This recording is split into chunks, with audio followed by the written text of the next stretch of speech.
Good morning बच्चों। आज हम करने जा रहे हैं शिक्षा निदेशालय की वर्कशीट नंबर 21, कक्षा 7th, विषय है विज्ञान और दिनांक है 11 दिसंबर 2020। इस वर्कशीट में सबसे पहले बच्चों यहाँ पर आप अपना नाम लिखेंगे, यहाँ पर अपने कक्षा अध्यापक का नाम लिखेंगे।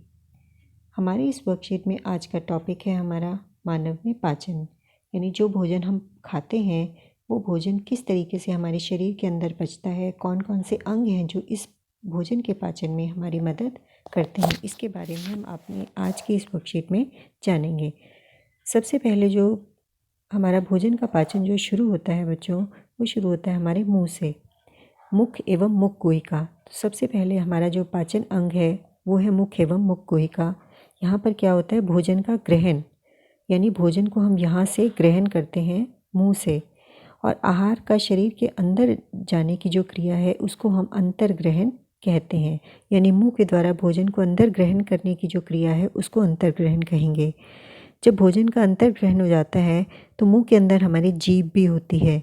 ये जीभ क्या करती है, ये भोजन को गीला करती है और उसे नरम और मुलायम करती है ताकि उस भोजन को निगला जा सके। जब हम भोजन को निगल लेते हैं तो निगला हुआ भोजन वो किस में जाता है, ग्रास नली या ग्रसिका में जाता है। ये है आपकी ग्रास नली या ग्रसिका, इसके अंदर भोजन जाता है और यहाँ से होता हुआ भोजन आगे की तरफ सरकता है।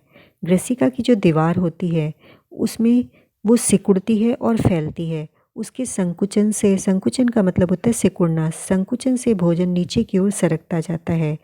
नीचे की ओर सरक के फिर भोजन आगे कहाँ जाएगा बच्चों, वो भोजन हमारा जाता है हमारे अगले पाचन अंग में जिसका नाम है अमाशय। अमाशय हमारा अगला पाचन अंग है जिसके अंदर भोजन हमारा जाएगा, ये है आपका अमाशय। अमाशय जो होता है बच्चों, एक तरफ तो जुड़ा हुआ होता है ग्रसिका से और दूसरी तरफ ये जो अमाशय का सिरा है ये आपका जुड़ा हुआ होता है छोटी आंत से। ये आपकी छोटी आंत है, दूसरी तरफ से छोटी आंत से ये जुड़ा हुआ होता है। अमाशय एक मोटी भित्ति वाली थैली नुमा संरचना होती है। ये आप देख रहे हो, मोटी भित्ति वाली थैली जैसी संरचना है, इसकी बनावट थैली जैसी है। और ये क्या करती है, अमाशय के जो अंदर वाली दीवार होती है उसमें से रस स्रावित होता है, एक रस स्रावित होता है। उस रस के अंदर 3 तरह के पदार्थ होते हैं। एक होता है श्लेष्मा, दूसरा होता है पाचक रस और तीसरा होता है हाइड्रोक्लोरिक अम्ल। अब इन तीनों तरह के पदार्थों के कार्य हम देखेंगे कि तीनों तरह के पदार्थ क्या काम करते हैं। अमाशय के आंतरिक अस्तर को सुरक्षा प्रदान करता है श्लेष्मा। श्लेष्मा जो होता है वो अमाशय की आंतरिक जो भित्ति है, आंतरिक अंदर वाली जो दीवार है उसको सुरक्षा प्रदान करता है। किससे सुरक्षा प्रदान करता है, अम्ल से। जो ये अम्ल यहाँ पर अमाशय के अंदर जो पाचक रस के अंदर अम्ल है, वो अम्ल से इस श्लेष्मा जो होता है वो अमाशय को सुरक्षित करता है। दूसरी चीज़ है पाचक रस के अंदर जो एंजाइम होते हैं। पाचक रस के अंदर कुछ विशेष रासायनिक पदार्थ होते हैं जिन्हें हम एंजाइम कहते हैं। वो एंजाइम बच्चों क्या करते हैं, वो प्रोटीन के पाचन में, भोजन में जो प्रोटीन है, हमने जो खाना खाया है उसके अंदर जो प्रोटीन होता है उस प्रोटीन के पाचन में हमारी मदद करते हैं। उसके बाद है हाइड्रोक्लोरिक अम्ल। हाइड्रोक्लोरिक अम्ल बच्चों जो होता है अमाशय के अंदर, उसमें उसके 2 कार्य होते हैं। एक तो कार्य उसका है कि वो भोजन के अंदर जो जीवाणु होते हैं, जो भोजन हमने खाया है उसके अंदर कोई जो जीवाणु हैं, उन जीवाणुओं से जो है वो उनको मारने का काम करता है, उन जीवाणुओं को वो मारता है। तो अम्ल ऐसे अनेक जीवाणुओं को नष्ट कर देता है जो कि भोजन के साथ वहाँ तक पहुँच जाते हैं। उसके बाद ये क्या करता है, अम्ल जो हमारा भोजन है उसको अम्लीय भी बनाता है। तो यह माध्यम को अम्लीय बनाता है जिससे कि पाचक रसों को क्रिया करने में सहायता मिलती है। तो भोजन को अम्लीय बनाता है और जीवाणुओं को नष्ट करता है हाइड्रोक्लोरिक अम्ल। इसके बाद अमाशय के बाद बच्चों भोजन हमारा जाएगा छोटी आंत में। ये है आपकी छोटी आंत। ये अमाशय के बाद हमारा भोजन जाता है छोटी आंत में। छोटी आंत बच्चों एक बहुत लंबी नली होती है, इसकी लंबाई 7.5 मीटर होती है। लेकिन ये जो नली है ये कुंडली की तरह बहुत कम जगह में कुंडली की तरह इस तरह से वो व्यवस्थित होती है।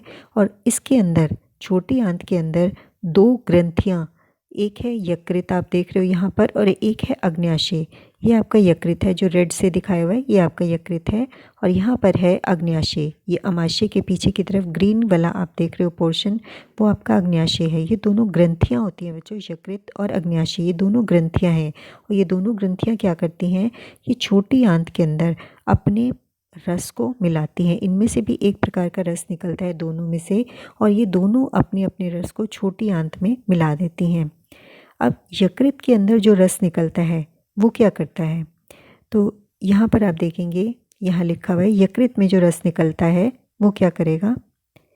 यकृत शरीर की सबसे बड़ी ग्रंथि है। यहाँ पर आप यकृत के बारे में देखेंगे बच्चों,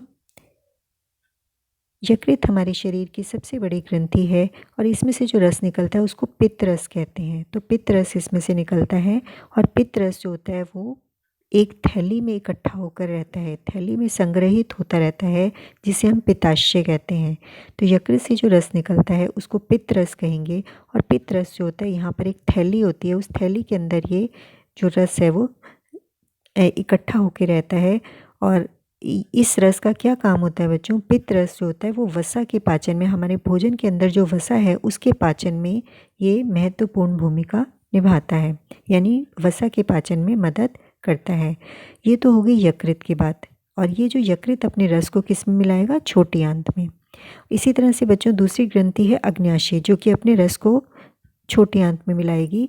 तो अग्न्याशय जो है वो एक दूसरी, पहली बड़ी ग्रंथि है यकृत, और दूसरी बड़ी ग्रंथि जो हमारे पाचन तंत्र में होती है उसको कहते हैं अग्न्याशय।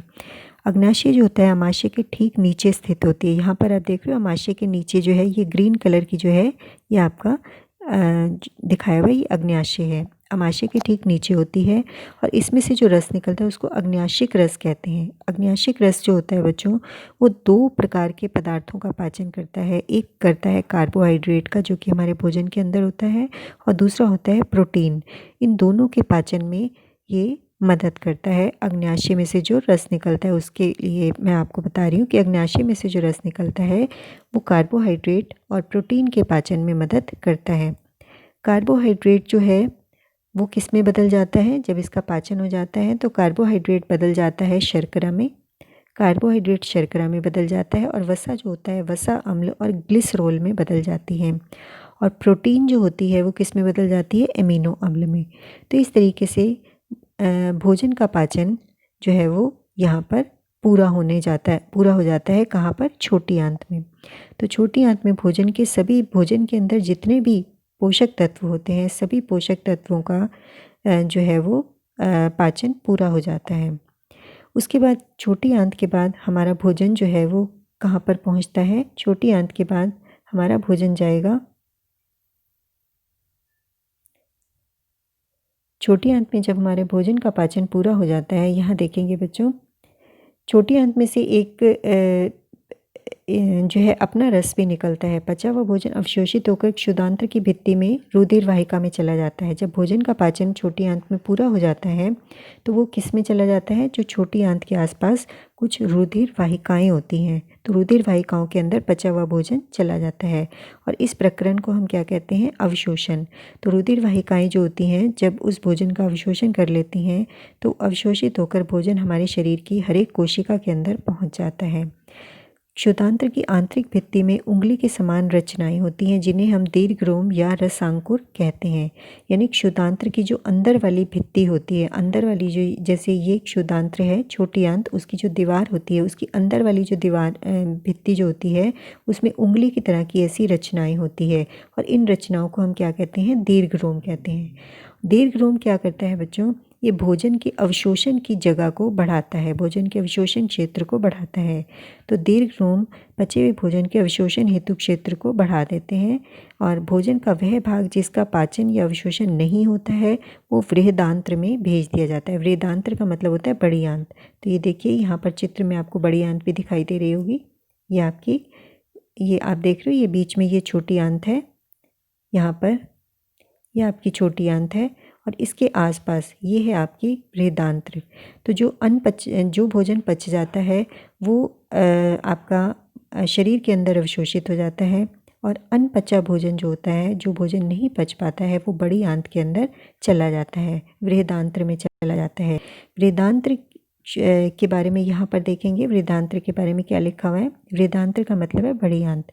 वृद्धांत्र शोधांत्र की अपेक्षा ये चौड़ी होती है। ये आप देख रहे हो, ये एक शोधांत्र जो है वो ज़्यादा चौड़ी नहीं, लेकिन वृहदांत्र यानी कि बड़ी आंत जो है वो चौड़ी है, लगभग 1.5 मीटर लंबी होती है। जैसे उसकी लंबाई, शोधांत्र की लंबाई 7.5 मीटर है, इसकी लंबाई 1.5 मीटर लंबी है। ये इसका कार्य क्या है, ये जल और कुछ लवणों का अवशोषण करती है करना, और बचा हुआ अपचित भोजन जो होता है वो मलाशय में चला जाता है और फिर वो मल के रूप में बाहर निकल जाता है। तो ये हो गया आपका वृहदांत्र का कार्य। और समय समय पर गुदा द्वारा यह मल बाहर निकाल दिया जाता है और इससे इस क्रिया को हम कहते हैं निष्कासन। तो ये हमारा हो गया भोजन का, जो हमने पाचन के बारे में पढ़ा है, यानी मानव में पाचन का जो सारी क्रिया है वो हमारी पूरी हो जाती है। अब हमने यहाँ पर क्वेश्चन आंसर देखने हैं कि क्वेश्चन जो है वो हमें कौन से पूछे हुए इस वर्कशीट में। सबसे पहला क्वेश्चन है बच्चों, यकृत का क्या कार्य है। तो यकृत का कार्य आप लोग यहाँ से लिखेंगे। यहाँ पर आपने देखा है यकृत का कार्य। तो ये यकृत, ये फर्स्ट क्वेश्चन का आंसर आप लोग यहाँ से देखकर लिखेंगे। ये आपका यकृत का कार्य हो गया। ये देखेंगे,